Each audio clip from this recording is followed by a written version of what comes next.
বৃদ্ধি করে, তার সাহিত্য সমাজের শিক্ষা ও আদর্শকে সমৃদ্ধ করে। Now the students of standard 6, 7 and 8 will perform the drama on Bhujarini.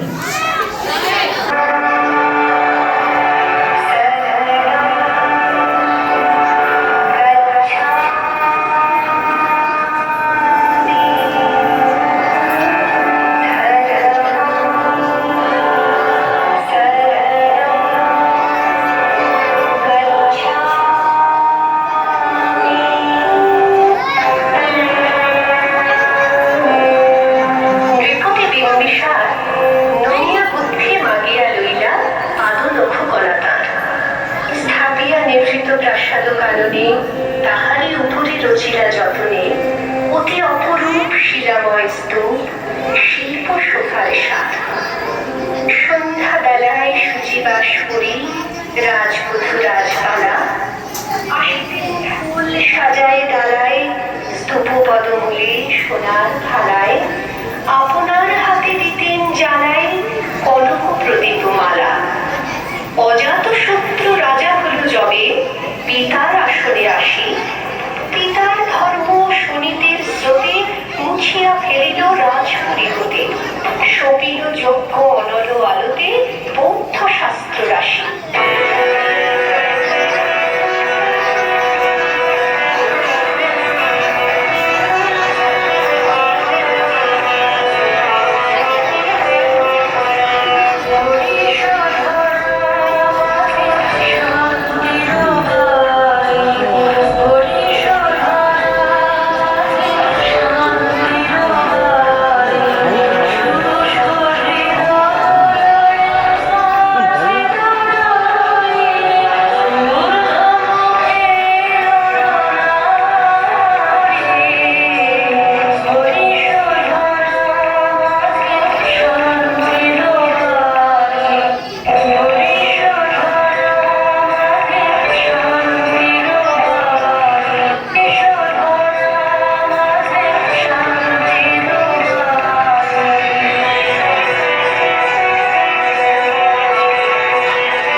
সেদিন শারদ দিবা অবসান শ্রীমতী নামে সে দাসী পুণ্য শীতল সলিলে নাহিয়া পুষ্প প্রদীপ থালায় বাহিয়া রাজমহিষীর চরণে চাহিয়া নীরবে দাঁড়ালো আসি।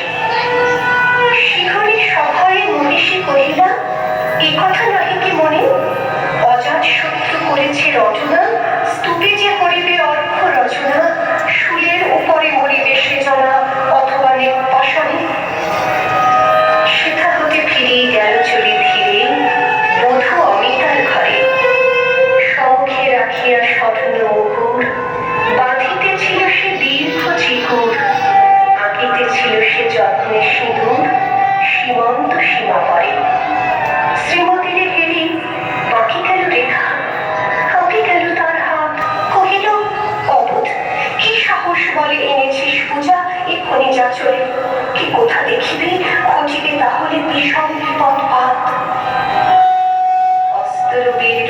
আভায় খোলা জানালার ধারে কুমারী শুক্লা বসি একাকিনী পড়িতে নিরত কাব্য কাহিনী। চমকে উঠিল শুনে কিঙ্কিণী, চাহিয়া দেখিল তারে। শ্রীমতীর হেরি পুঁথি রাখি ভূমি, দ্রুত পদে গেল কাছে, কহে সাবধানে তার কানে কানে, রাজার আদেশ আজি কিনা জানি, এমন করে কি মরণের পানে ছুটিয়া চলিতে আছে। দ্বার হতে দ্বারে ফিরিল শ্রীমতী, লইয়া অর্ঘ্য থালে। হে পুরবাসিনী, সবে ডাকি কয়, হয়েছে প্রভুর পূজার সময়। শুনি ঘরে ঘরে কেহ পায় ভয়, কেহ দেয় তারে গালি।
মধুর কণ্ঠে শুনিল শ্রীমতী, আমি বুদ্ধের দাসী।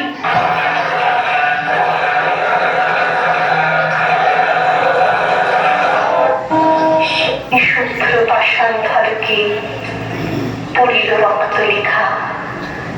সেদিন শারদ স্বচ্ছ নিশীথে প্রাসাদ কাননে নীরবে নিভৃতে